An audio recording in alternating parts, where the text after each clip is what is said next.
بسم اللہ الرحمن الرحیم۔ ذات کے خالی پن کا مداوع، یاسمین مجاہد کی کتاب، پارٹ نمبر 68۔ دوسروں کی رائے کو پوجنے کا داغ۔ ایک اور شے جس کی کچھ لوگ اس طرح پرستش کرتے ہیں جیسے صرف اللہ کی جانی چاہیے، وہ دوسروں کی رائے ہے۔ کچھ لوگ اس کی پرستش کرتے ہیں جو دوسرے کہتے ہیں، وہ اسے اپنا مرکز بنا لیتے ہیں اور دوسروں کی رائے کے غلام بن جاتے ہیں۔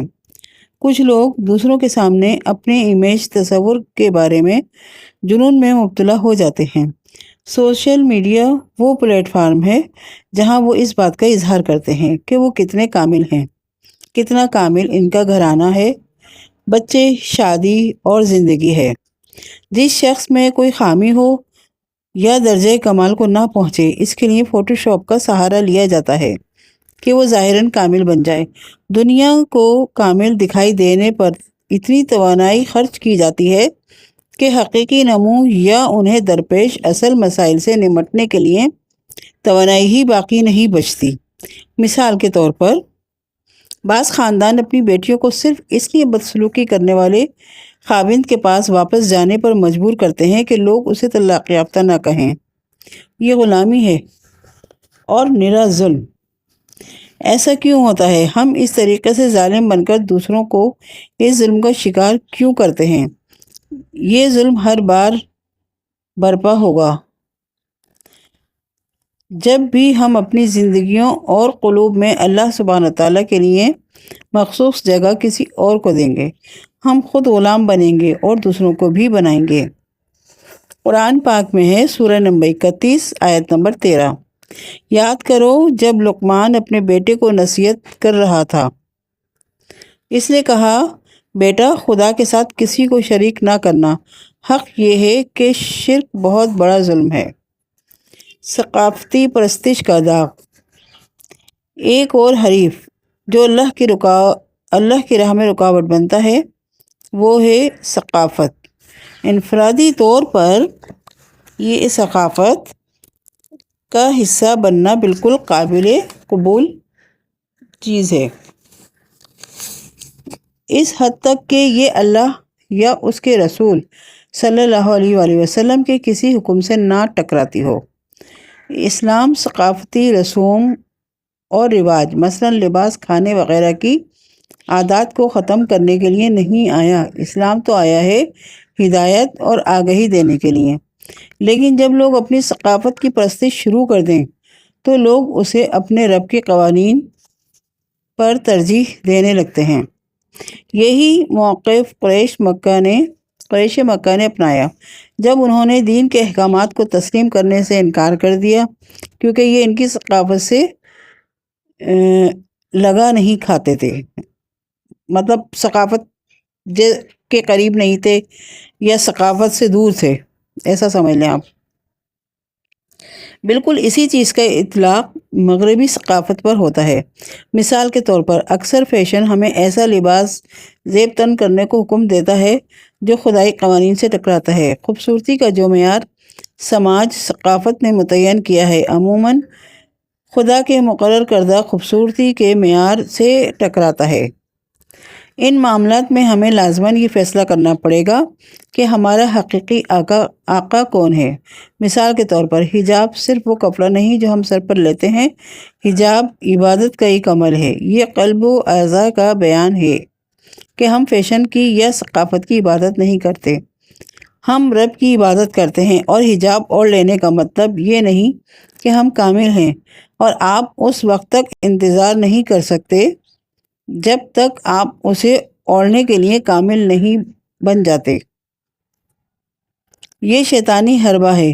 وہ جانتا ہے کہ آپ کبھی بھی کامل نہیں ہو سکتے، تو وہ اس چیز کو ایک رکاوٹ کے طور پر استعمال کرتا ہے۔ حجاب فرشتوں کے لیے نہیں ہے، یہ نقائص سے بھرے خوبصورت انسانوں کے لیے ہے جو روزانہ اس بات کا اقرار کرتے ہیں کہ وہ کاوش کر رہے ہیں اور اس جد و جہد میں بہت زیادہ خوبصورتی ہے۔ خدا اسے دیکھتا ہے۔ عبادت اور محبت کے کسی عمل کو حقیر نہیں جاننا چاہیے۔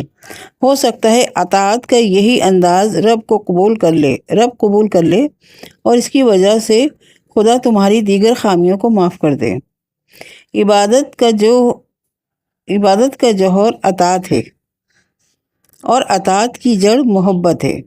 عبادت کا جوہر اطاعت ہے اور اطاعت کی جڑ محبت ہے، اور یوں ہمیں لازماً خود سے پوچھنا چاہیے کہ ہم کسی سے سب سے زیادہ محبت کرتے ہیں۔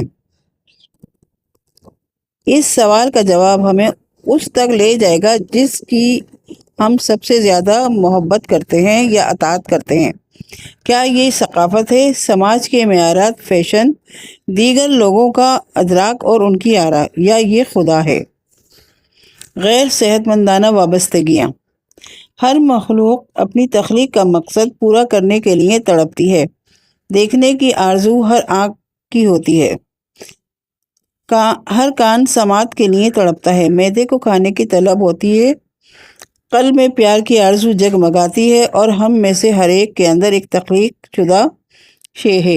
یہ ایک بہت بڑا انبار ہے، یہ پیار اور وفاداری اور عقیدت کا انبار ہے، اور اس کی تخلیق کا ایک مقصد ہے۔ یہ اس لیے تخلیق کیا گیا ہے کہ بانٹا جا سکے، لیکن اسے بالکل ایک مخصوص انداز میں مخصوص جگہ پر بانٹا جانا چاہیے۔ اس بھاری انبار کے ساتھ ہم کیا کرتے ہیں اور کیا نہیں کرتے، یہی فیصلہ اس زندگی اور اگلی زندگی میں ہمارا درجہ متعین کرتا ہے۔ خود کو کسی شے کے حوالے کرنے کی ہماری تحریک ہمیں مجبور کرتی ہے، اور ہم بہت طاقتور قوت کے ساتھ روبہ عمل ہوتے ہیں۔ پیار کرنے، سانجھا کرنے، ربط رکھنے کی ایک قسم کی شدید خواہش ہوتی ہے۔ یہ انبار حصہ ڈالنے، سرمایہ کاری کرنے اور مؤثر ہونے کی شدید خواہش رکھتا ہے۔ یہ تحریک نہایت طاقتور ہوتی ہے، لیکن عموماً ہم اسے سمجھنے سے ہی قاصر رہتے ہیں۔ ہم عموماً اس اندرونی انبار کی نوعیت کا اندازہ لگانے میں ناکام رہتے ہیں، اور ہمیں علم ہی نہیں ہوتا کہ اس کا کرنا کیا ہے۔ لہٰذا ہم میں سے بہت سے اسے روک کر بیٹھ رہتے ہیں۔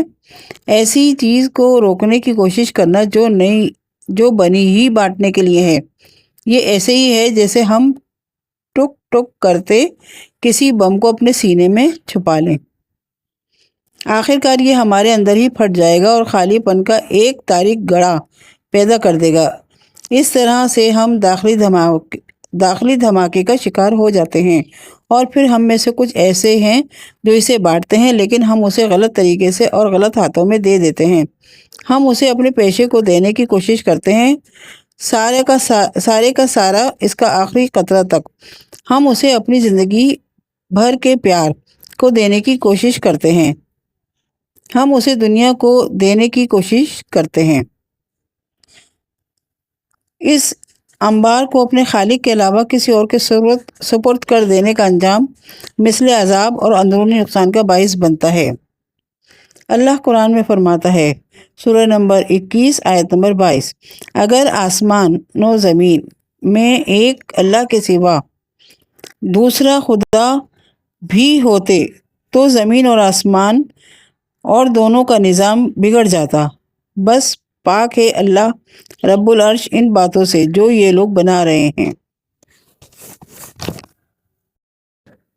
اس آیت میں اللہ تعالیٰ ہمیں بتاتا ہے کہ اگر زمین و آسمان میں عبادت کے لیے ایک سے زیادہ چیزیں ہوتی تو کیا وقوع پذیر ہوتا، فساد اور تباہی، اور آسمان اور زمین اپنے تمام تر جلال کے ساتھ شرک کے سبب تباہ برباد ہو سکتے ہیں۔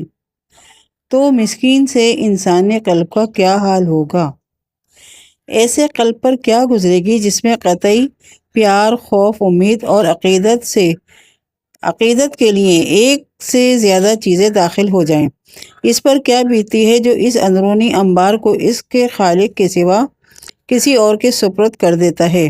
اس کا انجام کیا ہوگا جو اللہ کے سوا کسی اور کو اجازت دیتا ہے کہ وہ دل کی عمیق ترین گہرائیوں میں بھیگ جائے، بالکل جیسے آسمان و زمین میں اللہ کے سوا کسی اور الہ ہونے یعنی دوئی کے نتیجے میں برباد ہو جاتے ہیں، ویسے ہی ہمارا قلب بھی اس وقت برباد ہو جاتا ہے جب ہم کسی دوسرے الہ کو اس کے اندر داخل کر دیتے ہیں۔